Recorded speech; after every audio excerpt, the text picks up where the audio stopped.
Hello friends, आज अपन पढ़ेंगे rubella के बारे में। तो रूबेला का दूसरा नाम क्या है? German measles. ठीक है ना। तो जर्मन मीजल्स है तो उसको अपन को मीजल्स से कंफ्यूज नहीं होना है। इसके क्या मीनिंग है? अपन को रूबेला के बारे में पूछ रहे। जैसे अपने मीजल्स पढ़ा था, मीजल्स का दूसरा नाम क्या था? रूब्यूला।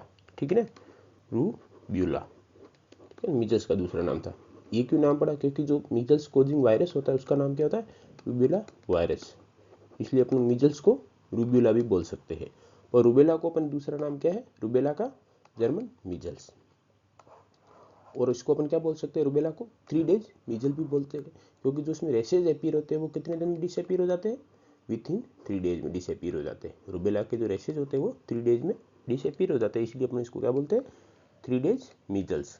इसके रेशेज होते हैं वो कहाँ अपीयर होते हैं? सबसे पहले फेस पे स्टार्ट होते हैं, फिर ट्रंक पे स्प्रेड होते हैं और लास्ट में फिर एक्सट्रीमिटीज मीन्स हाथ और पाँव इन्वॉल्व होते हैं। उसके बाद में 3 दिन के बाद डिसअपीयर हो जाते हैं। और इसमें रूबेला में ये रहता है कि 25% केसेज ऐसे होते हैं जिसमें रेशेस का डेवलपमेंट नहीं होता या उनमें रेशेस एब्सेंट होते हैं। ये एक्यूट चाइल्डहुड इन्फेक्शन है कि मोस्टली 3 to 10 ईयर के बच्चों को अफेक्ट करता है रूबेला। और यदि प्रेगनेंसी में हो जाए इन्फेक्शन रूबेला का, वो भी कौन से टाइम में? अर्ली प्रेगनेंसी में। ठीक है ना। तो सीरियस कंजेनाइटल डिफेक्ट हो सकता है कि जो भी बच्चा होगा उसमें कंजेनाइटल डिफेक्ट हो सकता है, उसको अपन क्या बोलते हैं? Congenital rubella syndrome. इसके ट्रायड के बारे में देखेंगे, इसकी ट्रिक क्या है ट्रायड की, वो सब अपन आगे देखेंगे। प्लस कंजेनाइटल डिफेक्ट भी हो सकता है और साथ में कई बार डेथ भी हो सकती है बच्चे की। ठीक है, फिटस की डेथ भी हो सकती है। तो ये सब अपन ने, यदि अर्ली प्रेगनेंसी में हो जाए तो ये कॉम्प्लिकेशन होने के चांसेज है। फिर अपन नेक्स्ट बात करेंगे रूबेला के लिए एजेंट फैक्टर। ठीक है, कि एपिडेमियोलॉजी में बात करेंगे जिसमें अपन सबसे पहले एजेंट, फिर होस्ट फैक्टर, फिर एनवायरमेंटल फैक्टर को अपन इसमें अपन 1 by 1 देखेंगे। तो सबसे पहले अपन देखते हैं पॉजिटिव एजेंट के बारे में। तो ये पॉजिटिव एजेंट कौन होता है? रूबेला वायरस होता है, जो जिसमें जीनोम कौन सा होता है? आरएनए जीनोम होता है और सिंगल स्टैंडर्ड होता है वो। ठीक है ना। कौन सी फैमिली से बिलोंग करता है? टोगा वीडे फैमिली से बिलोंग करता है। फिर अपन इसकी इंक्यूबेशन पीरियड की बात करें तो इसके अपन एक ट्रिक बनाते हैं यहाँ पे। जैसे आर है, ठीक है ना, रूबेला का पहला अक्षर आर है, ठीक है ना, पहला डिजिट। इसको अपन क्या करेंगे? अलग अलग कर देंगे, 1 और यू। ठीक है। तो इससे अपन याद कर सकते हैं कि रूबेला का जो इंक्यूबेशन पीरियड होता है कितना होता है? 2 to 3 week, mean 14 to 21 days, 14 से 21 दिन का होता है। ठीक है ना। तो अपन इसको 2 को आगे ले जाएंगे, 1 को पीछे लाएंगे तो ये अपना 21 बन जाएगा। तो यहाँ से अपन याद कर सकते हैं इसका कितना होता है? 14 to 21 डेज का इसका इंक्यूबेशन पीरियड हो सकता है। प्लस अपन ने आर को अलग किया था। ठीक है ना, कैसे? 1 और ऐसे। इस 1 का क्या मीनिंग है? अपन इसमें ऐसे याद कर सकते हैं, इसका जो कम्युनिकेबिलिटी पीरियड होता है या period of the infectivity period होता है, उसको अपन रेशेज अपीयर होने के 1 वीक बिफोर और 1 वीक आफ्टर तक होता है। तो इसको 1 से 1 वीक याद कर सकते हैं, 1 वीक बिफोर 1 वीक आफ्टर। फिर इसमें सोर्स ऑफ इन्फेक्शन की बात करें अपन तो क्लिनिकल केसेस सोर्स का काम कर सकते हैं, प्लस सब क्लिनिकल केसेस भी सोर्स का काम कर सकते हैं, पर इसमें कैरियर स्टेज नहीं होती है। ठीक है, ये अपन को पता होना चाहिए। जैसे अपन ने अपने चिकन पॉक्स पढ़ा है, मीजल्स पढ़ा है, डिप्थीरिया पढ़ा है, ठीक है ना, रूबेला पढ़ रहे हैं, मम्स देखेंगे। तो इसमें से कौन सी किस में होता है? डिप्थीरिया में कैरियर स्टेज प्रेजेंट होती है, बाकी सब में कैरियर स्टेज नहीं होती। इसमें सब क्लिनिकल और सब क्लिनिकल केसेज होते हैं बाकी सब में। फिर अपन अपनी कम्युनिकेबिलिटी पीरियड हो गया।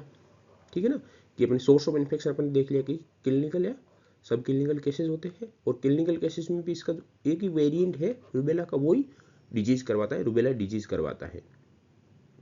ठीक है ना, इसीलिए उसके अपन इसको कंट्रोल करना, एलिमिनेट करना ईजी है कि उसी वेरिएंट के अगेंस्ट अपन वैक्सीन बना के उसको अपन कंट्रोल कर सकते हैं। फिर अपन इसे कम्युनिकेबिलिटी पीरियड की बात होगी तो अपने आर को 1 और 2 में डिवाइड किया, और 1 का क्या मीनिंग था? 1 week before and after the appearance of the rashes.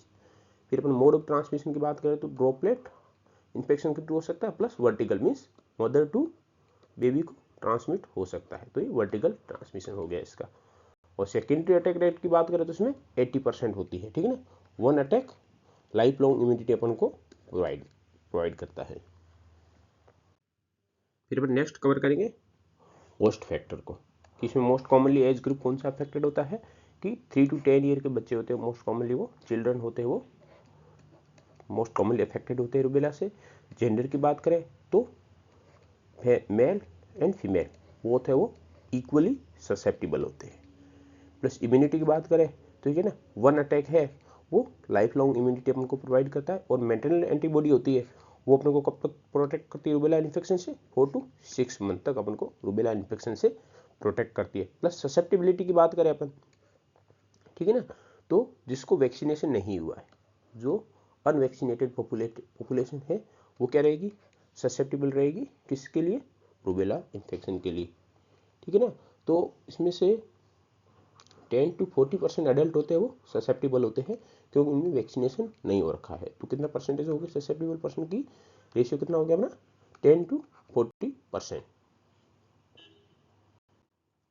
फिर अपन इसके इन्वायरमेंट फैक्टर की बात करें तो लेट विंटर या स्प्रिंग में, ठीक है ना, में मोस्ट कॉमनली ये रूबेला इन्फेक्शन होने के चांसेस होते हैं। प्लस एपिडेमिक होता है इसका, ठीक है ना, वो हर एवरी 4 to 9 ईयर में एक बार रिपीट होता है, एक बार आता है, कब, 4 to 9 ईयर के गैप के बाद हर बार, ठीक है। बाकी एंडेमिक डिजीज है पर हर 4 to 9 ईयर में एक इसका रूबेला का एपिडेमिक आता है। फिर अपने सबसे इसका इंपॉर्टेंट पार्ट है कि इसके क्लिनिकल फीचर के बारे में देखेंगे, ठीक है ना। तो अपन को इसके रूबेला के क्लिनिकल फीचर वर्सेज मीजल्स के क्लिनिकल फीचर में अपन को डिफरेंस पता होना चाहिए। तो अपन इसकी बात करें, अपने बात की थी कि इसमें सब क्लिनिकल इन्फेक्शन भी प्रेजेंट होता है प्लस क्लिनिकल केसेस भी प्रेजेंट होते हैं। सब क्लिनिकल इन्फेक्शन कितने परसेंट में पॉपुलेशन में प्रेजेंट होता है, 20 to 50%, ठीक है ना। ये अपन को पता होना चाहिए कि लगभग आधे परसेंट, आधे लोगों में सब क्लिनिकल के वो वर्जन में रूबेला प्रेजेंट होता है इन्फेक्शन। फिर अपन इसके बात करें इसकी फेजेस की तो सबसे पहले बात करेंगे प्रोड्रोमल फेजेस की। जो इनिशियल फेजेस होती है उसमें माइल्ड लो ग्रेड फीवर होता है, कोराइजा होता है, प्लस सोर थ्रोट और कफ वगैरह इस कंडीशन में अपने प्रोड्रोमल स्टेज में होता है। फिर क्या होता है, लिम्फ एडिनोपैथी होती है। जो लिम्फ नोड होते हैं अपने वो इनलार्ज हो जाते हैं। इनलार्ज कौन से हो जाते हैं, लिम्फ नोड इनलार्ज हो जाते हैं, ठीक है ना। इसमें कौन से most commonly lymph node enlarge होते हैं, तो behind the ear post auricular lymph node हो गए, ठीक है ना, सब ओसिपिटल लिम्फ नोड हो गए, plus posterior cervical lymph node हो गए।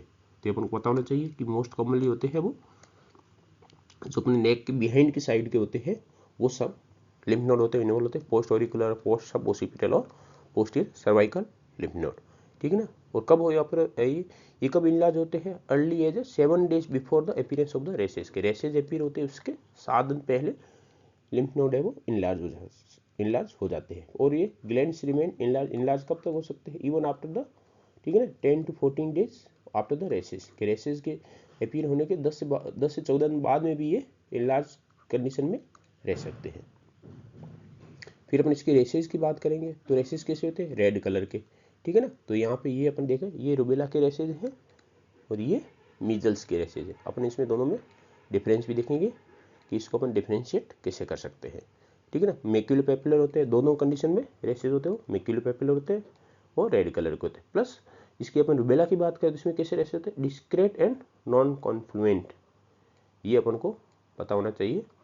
तो इसमें कैसे होते हैं, रूबेला की बात करें डिस्क्रेट मीन्स सब जो भी रेसेस होते हैं वो इंडिविजुअल होते हैं, डिस्क्रेट होते हैं, इंडिविजुअल होते हैं, एक दूसरे से जुड़े हुए नहीं होते। प्लस इसकी बॉर्डर होता है, रूबेला के रेसेस का बॉर्डर होता है वो क्लियरली डिफाइंड बॉर्डर होता है। इसको अपन क्लियरली डिफाइंड बॉर्डर कर सकते हैं, इसको अपन देख सकते हैं, हर रेसेस का क्लियरली डिफाइंड बॉर्डर होता है। और अपन बात करें इसकी मिजल्स की तो इसमें जो रेसेस होते हैं वो कैसे होते हैं, कॉन्फ्लुएंट होते हैं, ठीक है ना, ग्रुप में प्रेजेंट होते हैं, ठीक है ना। रेसेस होते हैं वो एक दूसरे से कनेक्टेड होते हैं और ग्रुप में प्रेजेंट होते हैं। प्लस इसमें बॉर्डर होता है वो क्लियरली डिफाइंड नहीं होता। अपन किसी भी रेसेस इंडिविजुअल रेसेस का अपन बॉर्डर क्लियरली डिफाइंड नहीं कर सकते, क्लियरली अपन को नहीं दिख रहा है। तो इससे अपन मीजल्स के और रूबेला के रेसेस में अपन को डिफ्रेंशिएट कर सकते हैं, ठीक है ना। वो कब अपीयर होते हैं, ठीक है ना, तो प्रोडर्मल स्टेज के 48 घंटे के बाद ये अपीयर होते हैं। और कब डिसअपीयर हो जाते हैं, विथ इन 3 days, ठीक है ना, 3 दिन के अंदर अंदर ये रेसेज है वो डिसअपीयर हो जाते हैं। और अपन ने बात की थी कितने परसेंट केसेज है जिसमें रेसेज एब्सेंट हो सकते हैं, तो 25% इन्फेक्शन ऐसा होता है उस कंडीशन में, बाकी सब सिम्टम प्रेजेंट होते हैं, जैसे प्रोडर्मल फेज हो गया, लिम्फेडिनोपैथी हो गया, कॉम्प्लिकेशन होते हैं, सब पर रेसेज होते हैं वो एब्सेंट होते हैं कितने परसेंट, 25% केसेज में एब्सेंट रेसेज रूबेला के अंदर एब्सेंट होते हैं। फिर अपन कॉम्प्लिकेशन की बात करें तो उसमें क्या हो सकता है, आर्थरालजिया या आर्थराइटिस हो सकता है, ठीक है ना। मोस्ट कॉमनली वुमेन फीमेल में, मोस्ट कॉमनली एडल्ट फीमेल में मोस्ट कॉमनली प्रेजेंट होता है ये रूबेला इन्फेक्शन यदि हो रखा है तो इसकी वजह से ये कॉम्प्लिकेशन आने का चांसेस है। प्लस इंसेफेलाइटिस हो सकता है या थ्रोम्बोसाइटोपेनिक परप्यूरा हो सकता है, उसके लिए भी रूबेला इन्फेक्शन रेस्पॉन्सिबल है। और प्लस अर्ली प्रेगनेंसी में यदि रूबेला का इन्फेक्शन हो गया मदर को तो कंजेनाइटल रूबेला सिंड्रोम होने का भी चांस रहता है। फिर अपन बात करेंगे, ठीक है ना, ब्लूबेरी मफिन रेसेस, ठीक है ना, जैसे यहाँ पे देख सकते हो ये ब्लूबेरी मफिन रेसेस हो गए। ये जैसे टोर्च इन्फेक्शन होता है, टोर्च में क्या क्या होता है, कौन कौन से इन्फेक्शन इंक्लूड होते हैं, टोक्सोप्लाज्मोसिस हो गया, और अदर में कौन सा आ गया, हेपेटाइटिस बी हो गया, सिफिलिस हो गया, ये सब आ गया। आर से कौन सा हो गया, रूबेला हो गया।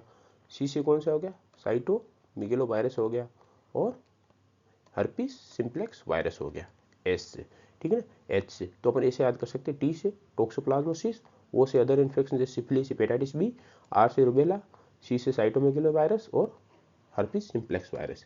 ये टोर्स इन्फेक्शन के ग्रुप होता है, इसमें ये सब इन्फेक्शन होते हैं। तो ब्लूबेरी मफिन रेसेस है उसके लिए मोस्ट कौन से टोर्स इन्फेक्शन के कौन सा पार्ट होते हैं, कौन से इन्फेक्शन होते हैं इस ग्रुप के जो मोस्ट कॉमनली रेस्पॉन्सिबल होते हैं, उसमें से साइटोमेगालो वायरस CMV और रूबेला, ठीक है ना। ये मोस्ट कॉमन वायरल एजेंट होते हैं जिसकी वजह से ब्लूबेरी मफिन रेसेस होने का चांसेस होता है। अपन बात करें कि ब्लूबेरी मफिन रेसेस है और कौन कौन सी कंडीशन है जहाँ पे ये प्रेजेंट होते हैं, ठीक है ना। तो अपन इन्फेक्शियस कंडीशन की तो अपने बात कर ली कि CMV और रूबेला हो गया। नॉन इन्फेक्शियस कोजेज क्या हो सकते हैं, तो कंजेनाइटल स्फेरोसाइटोसिस हो गया, या राइसस हिमोलाइटिक डिजीज हो गया, ABO ब्लड ग्रुप इनकॉम्पेटिबिलिटी हो गया, plus anaemia caused by the twin to twin transfusion की वजह से भी ये हो सकता है। सब के सब ये कोजेज अब किससे रिलेटेड है, हिमेट से रिलेटेड है। तो अपन हिमेट से रिलेटेड है सबके सब कोजेज किसके लिए, ब्लूबेरी मफिन रेसेस के लिए नॉन इन्फेक्शियस कोजेज है वो सब हिमेट से रिलेटेड है, ठीक है ना। तो ये 4 कोजेज हो गए जो अपन को याद रखने हैं। प्लस एक होता है ब्लूबेरी मफिन सिंड्रोम। ये क्या होता है, ये एक रेयर स्किन डिसऑर्डर है, न्यूनेटल स्किन डिसऑर्डर है ये, ठीक है ना। इसमें करेक्टर अपन देखा है, इसमें क्या होता है कि wide spread non blanchable maculopapular lesion of the reddish blue या मेजेंटा कलर, ठीक है, रेडिश ब्लू या मेजेंटा कलर का लेशन होंगे जो,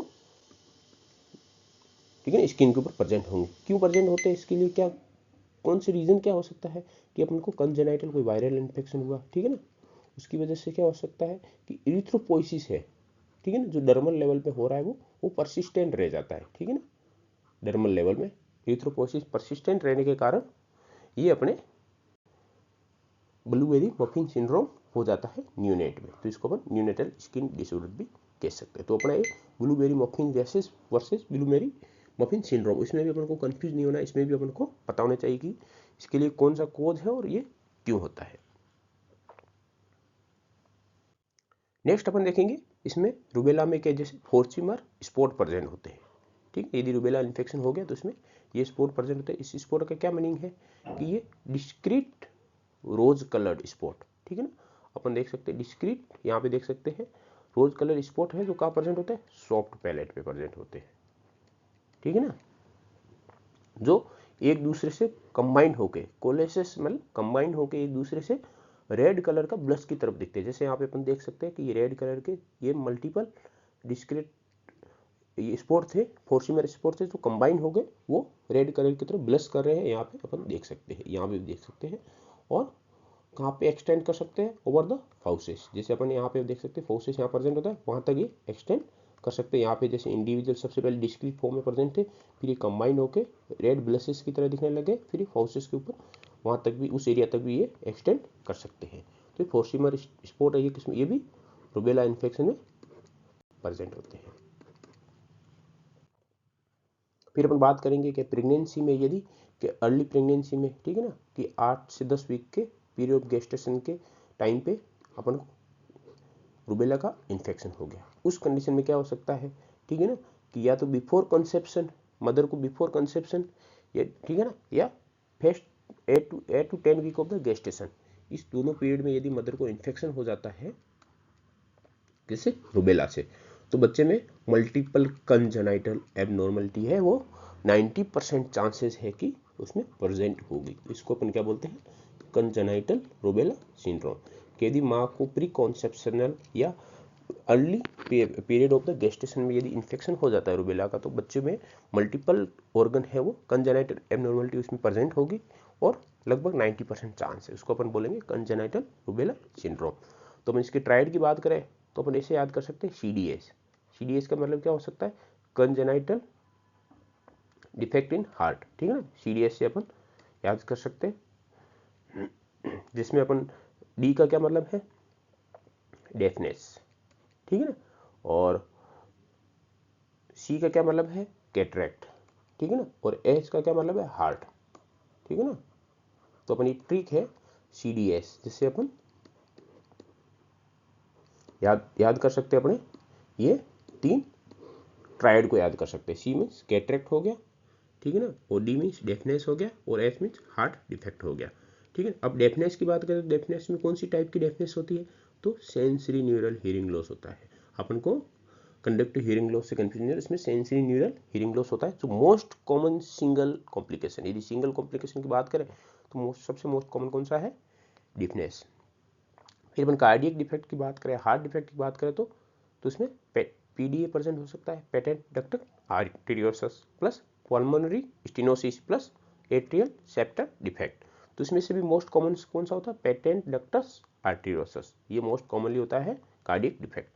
अपन नेक्स्ट बात करेंगे, इसमें कैटरेक्ट होता है, कंजेनाइटल कैटरेक्ट प्रेजेंट होता है, जो मोस्ट सीरियस कॉम्प्लिकेशन है, ठीक है ना। तो अपन को इन तीनों के रिगार्डिंग ये भी पता होना चाहिए कि डेफनेस, कार्डियक डिफेक्ट और कंजेनाइटल कैटरेक्ट हो सकता है, प्लस मोस्ट कॉमन कौन सा होता है, मोस्ट सीरियस कौन सा है, और कार्डियक डिफेक्ट में भी कौन से टाइप का डिफेक्ट वो मोस्ट कॉमनली प्रेजेंट होता है।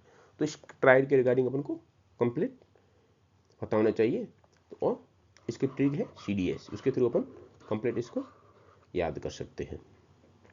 फिर नेक्स्ट बात करें कि पोस्ट नेटल आउटकम क्या हो सकता है बच्चे में, ठीक है ना। यदि कंजेनाइटल रूबेला सिंड्रोम में डेवलपमेंटल डिले हो सकता है, प्लस ऑटिज्म प्रेजेंट होता है बच्चे में, प्लस डेफनेस प्रेजेंट होती है जो अपनी बात की, ठीक है ना। और बच्चा है जो यदि कंजेनाइटल उसमें CRS है तो वो वायरल शेडिंग करता रहेगा कितने टाइम तक, अप टू 12 to 18 मंथ तक, ठीक है ना, आफ्टर बर्थ, ठीक है ना। उसी की वजह से ये ट्रांसमिशन में भी हेल्पफुल होता है, रूबेला इन्फेक्शन के ट्रांसमिशन में हेल्पफुल होता है, क्योंकि वायरल शेडिंग करता रहता है 1 से 1.5 साल बाद भी, ठीक है, आफ्टर बर्थ। फिर अपन नेक्स्ट देखेंगे कि अपन रूबेला, यदि मदर को रूबेला था, अपन को बच्चे में रूबेला को डायग्नोसिस करना है एट बर्थ पे, तो अपन कैसे कर सकते हैं, ठीक है ना। एट बर्थ पे अपन वायरस को आइसोलेट कर सकते हैं, डिटेक्ट कर सकते हैं, ठीक है ना, कल्चर करके। उसके लिए सैंपल कहाँ से लेंगे, फेरेंजियल सिक्रेशन, CSF ले सकते हैं अपन, और मल्टीपल ऑर्गन से अपन सैंपल ले सकते हैं, प्लस यूरिन और रेक्टल स्वैब से भी अपन सैंपल लेके अपन वायरस को आइसोलेट या डिटेक्ट कर सकते हैं। और नेक्स्ट और क्या हो सकता है, प्रेजेंस ऑफ द IgM, ठीक है ना, या IgG 6 मंथ तक की एंटीबॉडी ओल्ड है, ठीक है ना। तो IgM में IgG एंटीबॉडी प्रेजेंट है, तो ये कंजेनाइटल इन्फेक्शन को इंडिकेट करता है। और वायरल एक्सक्रीशन होता है वो, ठीक है ना, कब तक आफ्टर बर्थ, कब तक बच्चा वो वैक्सीनेशन को सेटिंग करता रहेगा, अप टू 12 to 18 मंथ तक, ठीक है ना। तो ये अपन को पता होना चाहिए। प्लस यदि एंटीबॉडी प्रेजेंट है तो उससे अपन आइडेंटिफाई कर सकते हैं, या अपन वायरस को आइसोलेट कर सकते हैं। एट बर्थ अपन 2 तरीके से पता लगा सकते हैं, या तो वायरस को आइसोलेट करके,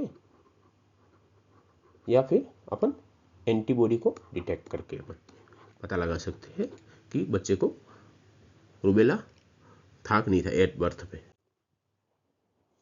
प्लस अपन देखेंगे डायग्नोसिस कैसे कर सकते हैं, वायरल आइसोलेशन करेंगे, ठीक है ना, थ्रोट स्वैब लेंगे और उसका कल्चर करेंगे, फिर अपन वायरस को आइसोलेट कर देंगे। प्लस इसके लिए मोस्ट कॉमनली जो टेस्ट यूज किया जाता है वो कौन सा किया जाता है, हीम अग्लूटिनेशन इनहिबिशन टेस्ट, ठीक है ना, HIT, ठीक है, जिसको अपन बोलते हैं HIT, haemagglutinin inhibition test use किया जाता है। एलाइजा करेंगे, एलाइजा से अपन क्या करेंगे, ठीक है ना, आईजीएम और आईजीजी एंटीबॉडी को डिटेक्शन में हेल्प करेगा अपन। प्लस ये क्वेश्चन आता है कि रिसेंट इन्फेक्शन है रूबेला का, उसको अपन उसके अपन क्या क्या पॉइंट प्रेजेंट होने चाहिए, ठीक है ना, जिसको अपन उस बेसिस पे अपन उसको आइडेंटिफाई करें, ठीक है ना। तो अपन क्या करेंगे, 10 डेज के गैप में, ठीक है ना, 2 बार सीरम सैंपल लेंगे और दोनों बार अपन एंटीबॉडी देखेंगे, ठीक है ना। एक अपने फर्स्ट डे पे अपन सैंपल लिया, एक 10 डे पे सैंपल लिया, ठीक है ना। अब दोनों में अपन एंटीबॉडी का टाइटर का रेशियो देखेंगे, ठीक है ना। यदि टाइटर का रेशियो राइज हो जाए, ठीक, इंक्रीज हो जाए, ठीक है ना, एंटीबॉडी का टाइटर यदि इंक्रीज हो जाए तो अपन बोल सकते हैं रिसेंट इन्फेक्शन हुआ है, कि जिसमें अभी 10 दिन पहले था वो टाइटर का जो क्वांटिटी वो कम थी, वो 10 दिन में वो इंक्रीज हो गई है, उसकी क्वांटिटी अभी इतनी है, तो इंक्रीज अमाउंट में होना चाहिए वो टाइटर।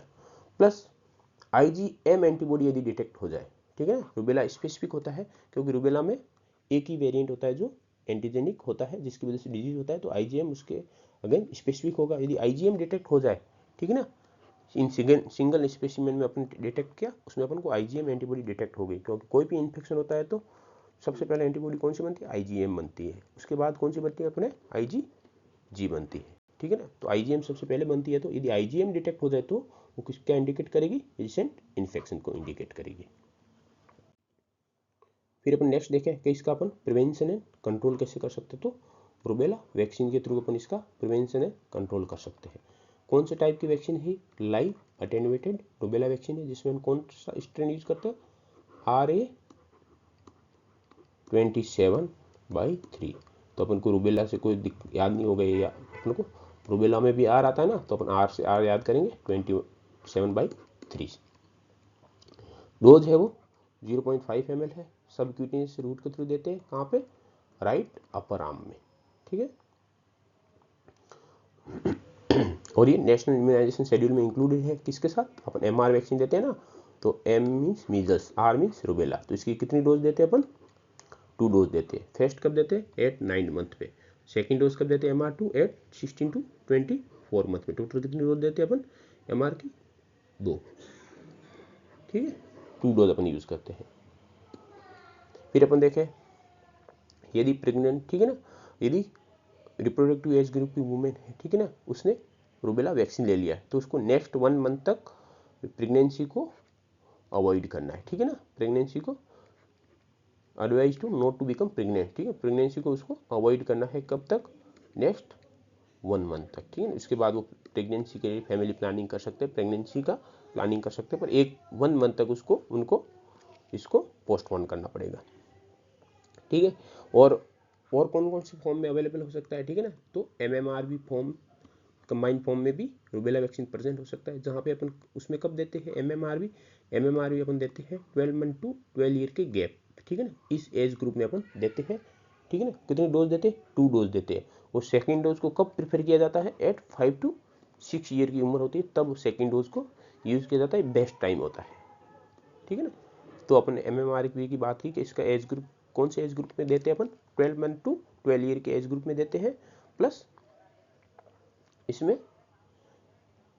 2 डोजेस यूज करते हैं, और 5 to 6 ईयर के एज होती है तब हम सेकेंड डोज यूज करते हैं। इम्यूनिटी की बात करें तो लाइफ लॉन्ग, आप एक सिंगल डोज के बाद लाइफ लॉन्ग इम्यूनिटी या अपन को प्रोटेक्शन मिल जाता है। नेक्स्ट अपन देखें कि रूबेला वैक्सीन की स्ट्रेटेजी क्या रहती है अपने, तो अपन इसमें देखेंगे कि 3 स्ट्रेटेजी रहती है। फर्स्ट प्रायोरिटी किसको देते हैं, सेकेंड किसको देते हैं, थर्ड किसको देते हैं, ये अपन को पता होना चाहिए। तो फर्स्ट प्रायोरिटी हमेशा किसको देंगे अपन, women of the child bearing age, ठीक है ना, चाइल्ड बीयरिंग एज ग्रुप होते हैं वुमेन का, उसको करेंगे। 15 to 49 ईयर एज ग्रुप होती है वुमेन्स, उसको अपन जो इम्यून नहीं है उसको अपन सबसे ज़्यादा फर्स्ट प्रायोरिटी पे करेंगे, प्रीफर करेंगे वैक्सीनेशन के लिए, ठीक है। इसमें 1 dose of the rubella containing vaccine, ठीक है ना, 1 डोज ऑफ RCV सफिशिएंट होती है रूबेला इन्फेक्शन से प्रोटेक्शन के लिए, ठीक है। तो अपन को बताना चाहिए कि सबसे फर्स्ट प्रायोरिटी अपन किसको देते हैं, women of the child bearing या women of the reproductive age group वाले वुमेन है, उनको अपन फर्स्ट प्रायोरिटी देंगे रूबेला वैक्सीन के लिए। रूबेला वैक्सीन है प्रेगनेंसी में कॉन्ट्रा इंडिकेटेड है, प्रेगनेंसी में यूज नहीं कर सकते, ठीक है ना। और यदि अपन ने वैक्सीनेशन रूबेला वैक्सीनेशन दे दिया है रिप्रोडक्टिव एज ग्रुप में, तो अपन को नेक्स्ट 1 मंथ तक प्रेगनेंसी को अवॉइड करना है, उसके बाद प्रेगनेंसी के लिए अपन प्लान कर सकते हैं। और यदि मान लो अपन ने प्रेगनेंसी की टाइम पे, ये तो वैसे तो कॉन्ट्रा इंडिकेशन है, पर मान लो अपन ने वैक्सीनेशन यूज कर लिया प्रेगनेंसी के टाइम में, ठीक है ना, तो फिर क्या अपन को वो एबॉर्शन की रिक्वायरमेंट होगी? नहीं, कोई रिक्वायरमेंट, नॉट ए इंडिकेशन। यदि यूज कर लिया है तो उसका कोई भी अभी तक टेट्रोजेनिक रिस्क है वैक्सीन की वजह से, वो अभी तक प्रूवन नहीं हुआ है, तो उसके लिए कोई भी एबॉर्शन करने की जरूरत नहीं है। एबॉर्शन उसका इंडिकेशन नहीं है किसका? यदि अपन ने रूबेला वैक्सीन का प्रेगनेंसी के ड्यूरिंग प्रेगनेंसी अपन ने वैक्सीनेशन कर लिया रूबेला का, ठीक है ना, तो उसने कंटिन्यू कर सकते हैं प्रेगनेंसी को, पर नॉर्मली कॉन्ट्रा इंडिकेटेड होता है, अपन को करना नहीं। यदि ये कंडीशन हो जाए तो अपन क्या कर सकते हैं? सेकेंड प्रायोरिटी कौन सी होती है कि चिल्ड्रन है, कौन से एज ग्रुप के? 1 to 14 ईयर एज ग्रुप के जितने भी चिल्ड्रन है उन सबको अपन को वैक्सीनेटिंग करना है, ताकि अपन जो इन्फेक्शन ट्रांसमिशन है उसको अपन बिल्कुल ही इंटरप्ट कर सके, ठीक है ना। तो अपन ने यदि सबको 1 से 14 साल के बच्चों में सबको वैक्सीनेशन कर दिया तो किसी को रूबेला होगा ही नहीं, तो अपन ट्रांसमिशन है उसको अपन इंटरप्ट कर सकते हैं। तो सेकंड प्रायोरिटी अपनी ये होगी। थर्ड प्रायोरिटी कौन होती है? ठीक है ना, रूटीन इम्यूनाइजेशन। क्या अपन रूटीन इम्यूनाइजेशन करते हैं किसके थ्रू? नेशनल इम्यूनाइजेशन शेड्यूल के थ्रू, जिसमें अपन, ठीक है ना, लेस देन 1 ईयर के जितने चाइल्ड है, जो भी अपने MR वैक्सीन यूज करते हैं, MR1 और MR2, जो भी इसका नेक्स्ट MR2 NIS का जो भी शेड्यूल होता है उसको अपन फॉलो करके वो अपनी थर्ड प्रायोरिटी होगी। तो अपन को पता होना चाहिए कि रूबेला वैक्सीन की स्ट्रेटेजी क्या है और कौन सी प्रायोरिटी है, उसमें कौन सी फर्स्ट सेकंड थर्ड पे अपन किसको रखते हैं। फिर अपन देखेंगे कि रूबेला स्क्रीनिंग कैसे करते हैं रूबेला इन्फेक्शन के लिए। तो अपन सबसे पहले क्या चेक करते हैं? IgG लेवल चेक करते हैं, IgG एंटीबॉडी का टाइटर चेक करते हैं, ठीक है ना। यदि पॉजिटिव होता है तो इसका मीन्स अपने, ठीक है ना, क्या तो इन्फेक्शन हो रखा है या वेपन को वैक्सीनेशन हो रखा है, जिसकी वजह से अपने बॉडी में IgG एंटीबॉडी प्रेजेंट है जो अपन को रूबेला इन्फेक्शन से प्रोटेक्ट करेगी और कोई दिक्कत की बात नहीं, सेफ है, ठीक है। यदि अपन ने IgG लेवल चेक किया और वो नेगेटिव है, ठीक है ना, मीन्स IgG एंटीबॉडी है वो अपने बॉडी में एब्सेंट है, ठीक है ना, तो अपन इस कंडीशन में क्या कर सकते हैं? रूबेला वैक्सीन देना है, ठीक है ना, और 1 डोज ऑफ रूबेला वैक्सीन की देनी है। उसके बाद अपन प्रेगनेंसी के रिलेटेड प्लान है उसको अपन 1 मंथ तक अपन को पोस्टपोन करना है। तो अपन ये रूबेला स्क्रीनिंग होगी कि रूबेला स्क्रीनिंग में सबसे पहले अपन एंटीबॉडी टाइटर करेंगे, उसी के बेसिस पे अपन नेक्स्ट स्टेप है कि इसको वैक्सीनेटेड करना है या नहीं करना है। यदि IgG पॉजिटिव आ जाता है कि एंटीबॉडी प्रेजेंट है तो अपन को कोई दिक्कत ही नहीं है, प्रोटेक्शन बॉडी में प्रेजेंट है। नेगेटिव है तो उस कंडीशन में उनको वैक्सीनेशन देना है। और यदि वुमेन है रिप्रोडक्टिव एज ग्रुप के तो उसको वैक्सीनेशन लेने के बाद 1 महीने तक 1 मंथ तक प्रेगनेंसी को प्लान को पोस्टपोन करना है 1 मंथ तक। Thank you for your watching.